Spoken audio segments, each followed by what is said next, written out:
Hey Josh, you ready? We got you on the big screen. Wait, I don't hear you. You're muted. Now you can hear me. Yes, I can hear you. Welcome, everybody's sitting back down.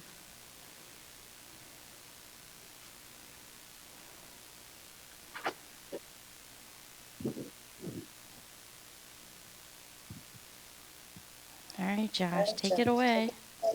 All right. Aloha, kakahiaka. It's so wonderful to be here virtually with all of you as RCE Hawaii Moana Nui Akea. This is our first time participating, and we're so honored to have been accepted in the last round and to have heard about it in late January of 2022. So it is great to be there, although virtually. It's still good to be in the same time zone right now. And we were very excited to be accepted as we had been organizing and doing many of the activities that all of you have shared. And it's really great to hear the latest updates about communications and other aspects. We spent this year letting all of our partners, we had over 4 dozen partners that had signed up to work with us, know that we had been accepted. Also to get them to do two things. One is share all the activities that they are already doing.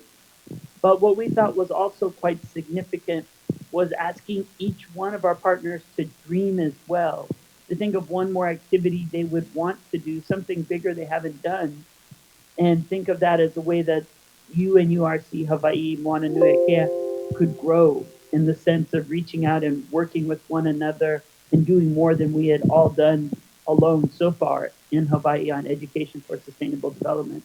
So I'm excited later this afternoon to share with you some of the new activities and events that had never been done before, but was a fruit of this new collective endeavor and a commitment to education for sustainable development in Hawaii that then ripples throughout the Pacific. So we are really pleased to participate, and it's great to be able to be listening to everything yesterday and look forward to the entire program today as well.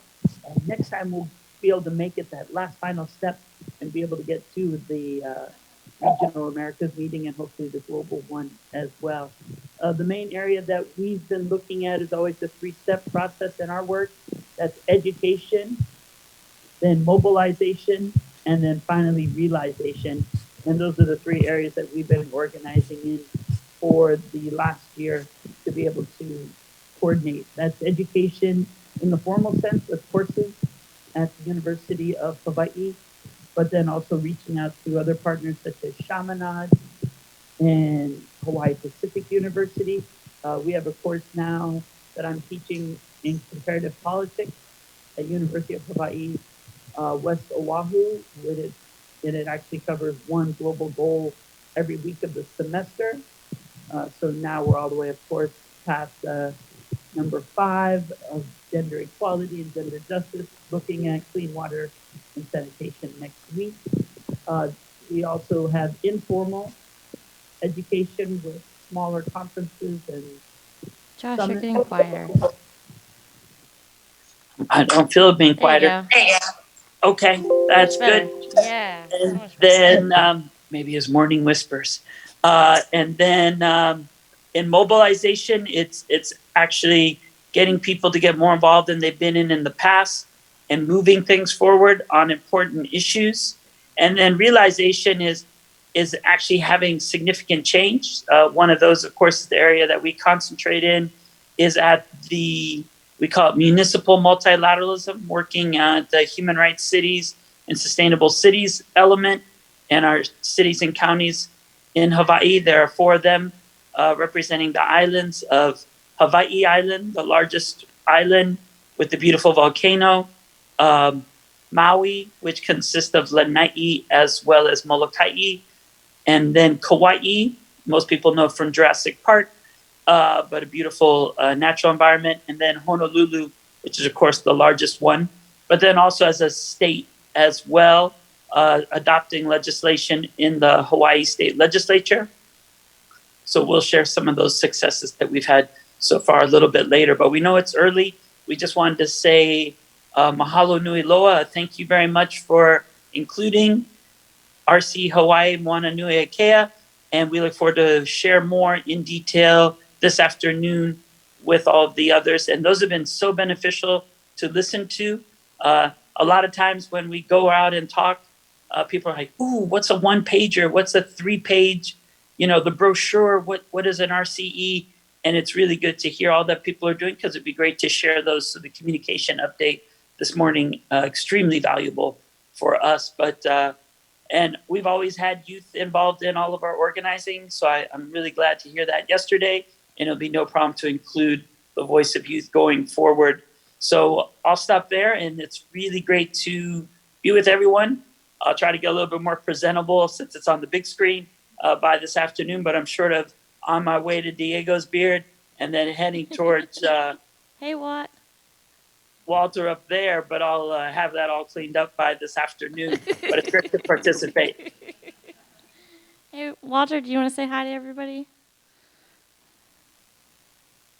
Yes, hello everybody. It's great to be here. I'm sorry I can't be there in person and that I missed yesterday, but I'm super excited to see all of you and welcome Josh and the RC in Hawaii. It's fantastic. Vermont has a deep connection with Hawaii. I'll want to be connecting with you about an exchange around education for sustainability. Perfect. We do too. Besides Ben and Jerry's, we like Vermont as well. We do a lot on health. Yeah. All right. Thanks, guys. Welcome, Hawaii. Mahalo, Diego. Gracias. Awesome. Now we're going to move on to the next part of our session, which is our task forces. It's going to be a little informal. My task force, though, I did prepare a little bit of a presentation, and I can show you guys really quickly some of the things that we've been working for. We have a planet task force with Brandon Morton and other members. We have our people's task force with Chris. We have our sustainable cities and prosperity task force with Magna. And then mine is the education and well-being. But I run that a lot with Kim Smith. She's super helpful. I'm going to pull up my education task force presentation real quick. It's something I threw together last night with Patricia.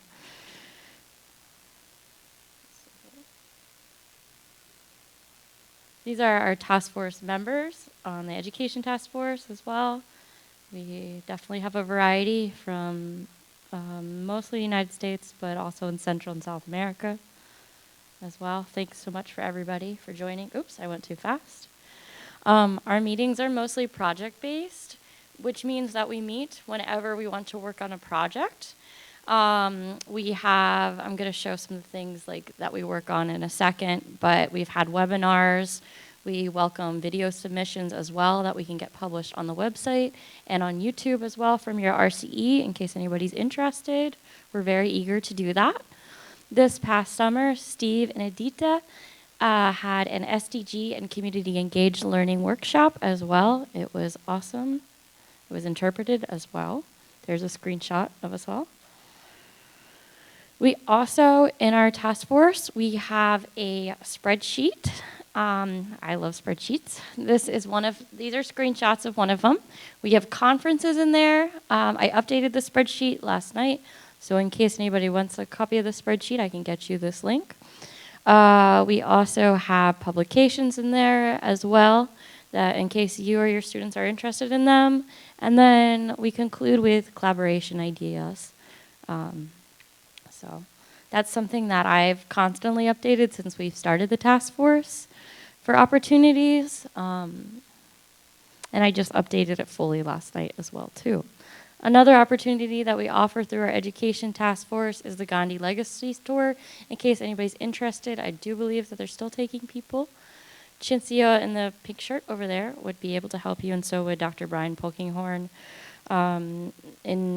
Essentially, we have students that can go, faculty members, anyone pretty much. And I can show a quick video from Dr. Gandhi It's an invitation tour to you all, in case you're interested of going. Friends, So this is my a name is video Arun Gandhi. from Dr. Arun Gandhi. He is the famous grandson of the very famous Gandhi, Mahatma Gandhi. He is a visiting scholar and works with us over at the Bosman Center for Conflict Resolution. And this is going to be his last trip that he's going with everyone, in case anyone's interested. And the cost is very affordable as well, too. Friends, my name is Arun Gandhi and I'm one of the grandsons of Mahatma Gandhi. And I came to the United States in 1984 and got involved in teaching and promoting the philosophy of nonviolence, especially because I'm very concerned by the level of violence that is increasing in human societies everywhere. And I think that Gandhi has given us an example of how we can live with compassion, love, and respect for each other. And this is what I've been trying to promote for more than 20 years now. And one of the things that I started was a Gandhi legacy tour of India and South Africa. And we go to see not only the places where Gandhi lived and worked, but also the places where people inspired by him have done something, however small, to make a change in society. And it's a very inspiring tour. Those who have come on the tour over the years have said that it's life-changing for them. And though we had to stop this tour for the pandemic, we wish to restart it in 2023. And I hope that you will join the tour and come and learn about Gandhi and learn about how we can make a difference in our lives and through our lives make a difference in the lives of people around, and hopefully build a world where love, compassion, understanding, and respect for each other prevails, and where we can leave a better world for future generations. It's a wonderful tour. Those who have come on the tour in the past have all claimed that this is a life-changing experience for them. And I'm sure it will be a life-changing experience for you if you choose to come on this tour with us. I hope to see you there in 2023. Thank you very much. Okay. This is some photos from the Gandhi Legacy Tour as well, of the students that were involved. We also are going to be working on an eco-anxiety workshop with Kim Smith. The date is to be determined. I believe we are going to be having the workshop in the new year, but I'm not sure. And if anybody's interested in what eco-anxiety means, is that it refers to a fear of environmental change or ecological disaster. And this refers to our SDG number 13. Very relaxing music. Hi, everybody. Welcome back. Right now, during our next upcoming informal break, we're going to be having some poetry reading. Right now, we have a Salisbury University student, Siobhan Murray, who's going to be presenting in front of us.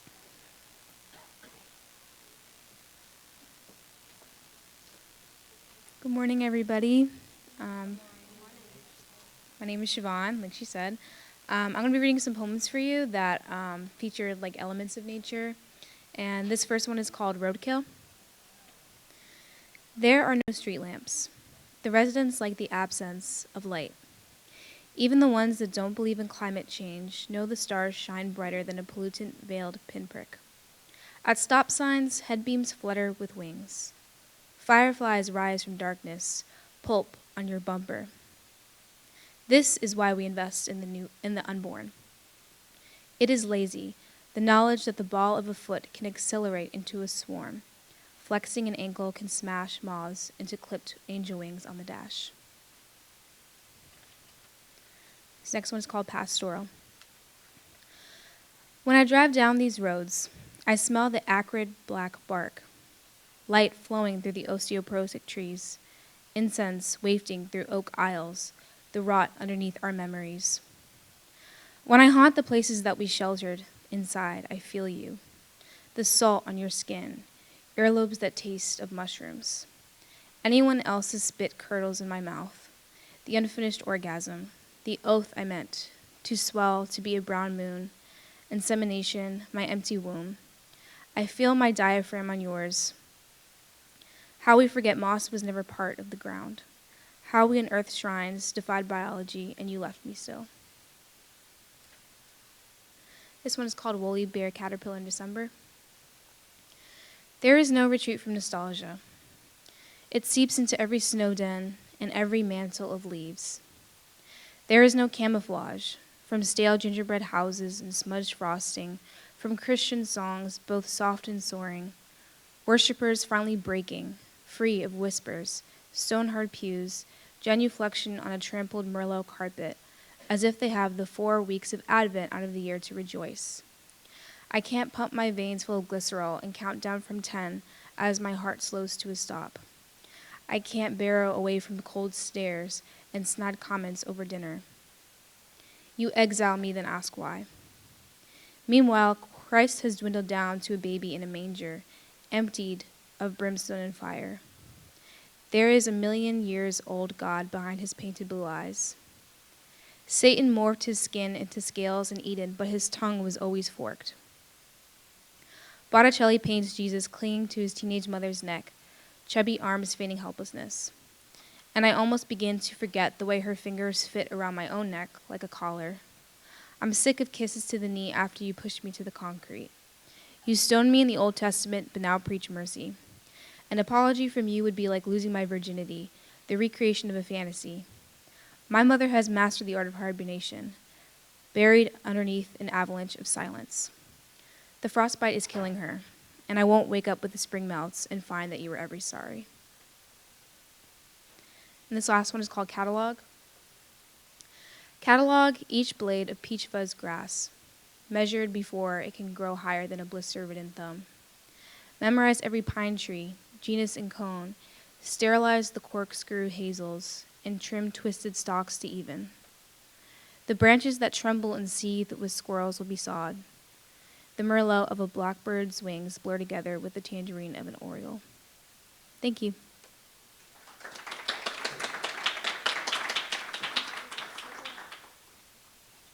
Thank you, Siobhan. This is also a reminder that after lunch today, we're going to be taking a group photo. So please join us. And also another reminder, if you're taking any photos today, feel free to get it to our communications committee. I'm here in person today, and Chintzia, and we have Meg as well, and Ashlyn. Or you can email it to Diego, too, or WhatsApp him. Next up, for our poetry reading, we're going to have... Here we go.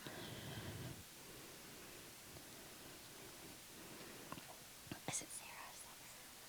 We're going to have Sarah Brockhouse. Did I say that right? Perfect. Hello. I'm going to be reading 3 poems. The first one is called Container Gardening. Trees scare me. Who gives them permission to fill up so much sky? I keep life in flower pots to control the growth. I overwater. I can't give the whole ground. They would never belong to me. I rearrange the pots and experiment to see how shade and light interact. I don't get to design the sky. All I can do is set them up on the sill and wait. I keep 12 sunflowers leaning into the glass and watch as the crowded roots give up. It is always too much water, or too little, or I water at the wrong hour. I didn't know plants carried time in their xylem. They belong to the physical, the earth and sun, but I hold them in my mind all day and never let them become. Okay, this next one is called Intermission. The second time the world is about to end, we wake up early and drive to the corner. It is the first time I see daylight in a week. Our heads are out the sunroof, and the cold stings and little kisses begs the tears to vein down our faces. We are all right. The sky laces through our fingertips. We've never missed the ocean. We were taught to say goodbye young. Let's be soberly in love, the three of us. Don't close your eyes yet. They'll tell us when. Now we still get to breathe without asking permission, without hiding. The world bathes itself in green like it has no idea. We've caught it. It doesn't have time to cover. And then the last one I want to read is called Guyana's Absent Finches. The silence is forest, green and hollowed. We steal what we cannot have. We pluck it from the sky and cage it right up. This has never been about birds. It is jealousy, green and hallowed. We steal what we can, not to keep but to clutch as water, to bottle it up. This has never been right. About the birds, it is jealousy commodified. How dare they be beautiful, not to keep but to clutch as water bottled to sell. The poachers cry, my children are eating grass. Even need is a commodity. How dare they? Be beautiful, not too loud. The sky was a birthright we, the poachers, sold. The children cry, eat grass, need. Are even my hands to blame for matching the ones holding the nets? Money is too loud. We were right. The sky was a birth. Now, strapped to ankles through customs, just a few extra bones to blame. The hands holding the matches, the ones netting money, have plucked from the sky and caged just bones. Custom strapped to a few extra ankles. Now, the forest is silence. Thank you.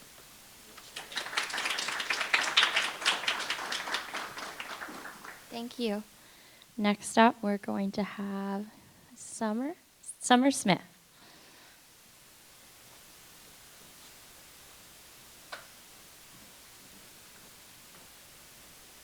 Hello.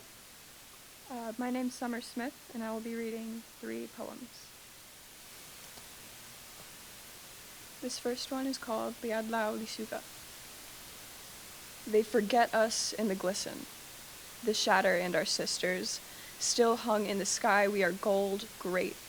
They should be but busog, the rice fields mud, my hands stuck into church throat, I'll make them sorry. Read Kapwa. It meant something once, we were good. Babailan of sage and scent clean but ill and willing. Magwayen, the dead, go to the sea and beneath now. And femininity, something sewn, baked, clothed, a sheltering without voice. I'll make them remember Kulam in the morning, you will be. If you gave back growth for a reason, I'd be planted. Think of people who seated here uprooted brown-handed. This next one is called A Warning from Our Mother. When the sky opens up, handing you an answer, you look into her, you offer your shells, dig up offering enough, pretend you are tar, earth encased. There is no more forgiveness forged beneath this crust. And finally, grounding techniques for colonizers. Dirt is the first thing we eat. Feel the earth grit teeth, the rot beneath us both. Feel sick.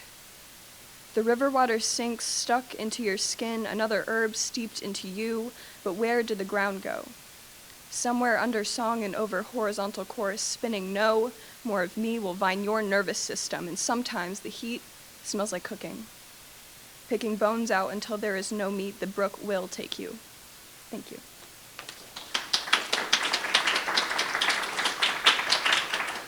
That was so good, too. Next, we have Maya Thompson as well. Where's Maya? There you are.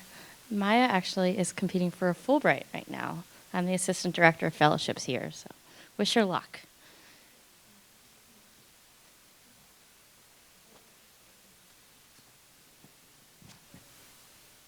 Good morning, everyone.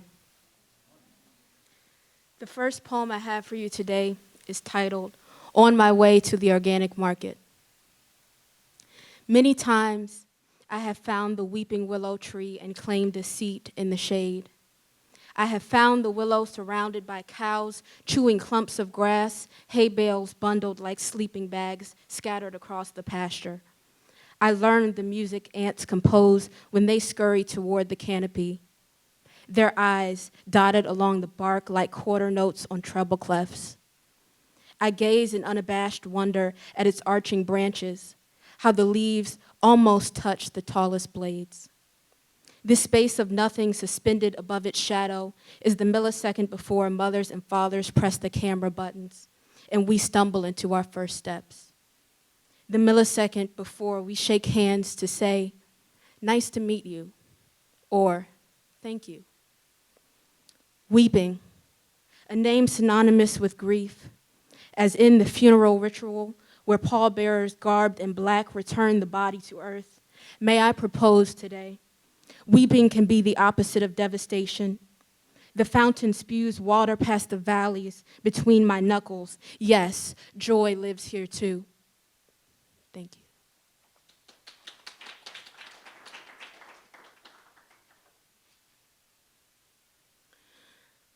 The final poem I have is titled "A Few Considerations After the United Nations 17 Sustainable Development Goals."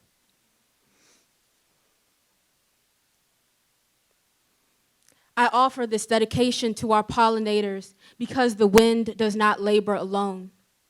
To the bumblebees underground in abandoned mice burrows, I see you, single mother queens, when you risk your lives to go forage with the faith you will bring back enough food so your children do not go hungry. To the honeybee nurses that lose sleep often taking care of the brood, double shifts in the hive, spent oozing royal jelly like breast milk into the hexagon-shaped wax cells. What tubular-tongued geniuses! Our codependency is no accident. When you dice tomatoes on a maple cutting board, there is a bumblebee in a greenhouse that mastered the art of shaking the plant anthers into fruit. To the hoverflies no bigger than a fingernail, you mimic the bee so well, the wasp knows you are not to be messed with.